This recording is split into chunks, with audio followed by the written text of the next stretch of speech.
Hello again.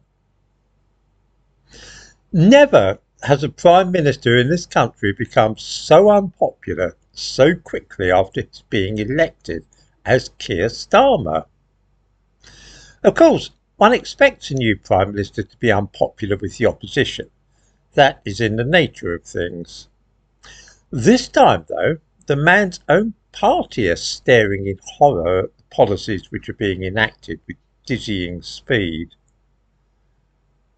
When a Labour government decided to free almost 2,000 criminals at one time, soon after welcoming another 2,000 illegal immigrants the week before, while at the same time virtually guaranteeing that thousands of old people will die of colds within a few months, then even the most committed socialist might begin to ask him or herself what is going on.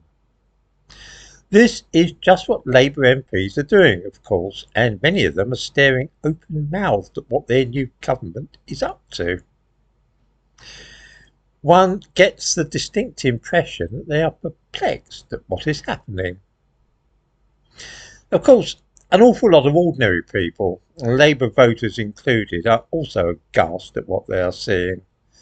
Those 10 million old people who have lost the winter fuel payment have sons and daughters, grandchildren and neighbours who are angry about what is happening.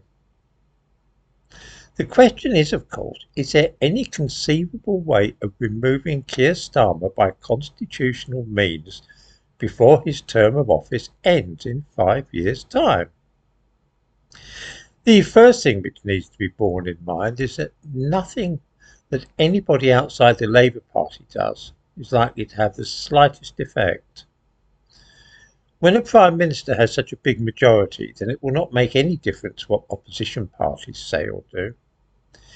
The only way that he might be removed would be perhaps if enough of his own MPs turned against him.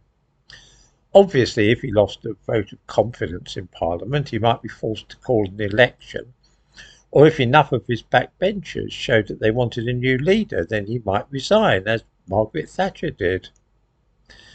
So far, I have outlined the only actual way in which Keir Starmer can be removed before the summer of 2029. There is, though, a feeling among some people that if only the country would coalesce behind the right leader, then somehow in a mysterious and ill-defined fashion, Starmer will fall from power and this new man will lead the nation. I think that some people visualise a scenario similar to that which brought Charles de Gaulle to power in 1958, with the country hopelessly divided and civil disorder increasing, and only one man capable of uniting all the warring factions. This may have worked in France 65 years ago, but I can't quite see the same thing happening here. For one thing, nobody can agree who this single unifying person might be. I have heard Nigel Farage and Tommy Robinson both mentioned, but realistically it would have to be somebody with more gravitas, a retired soldier or politician perhaps. It is also said that some half-formed plan of this kind helped create the recent riots which we saw, and that if there was perhaps enough disorder and strife, then that might pave the way for a strong man to step in and unite the nation, throwing Keir Starmer out on his ear.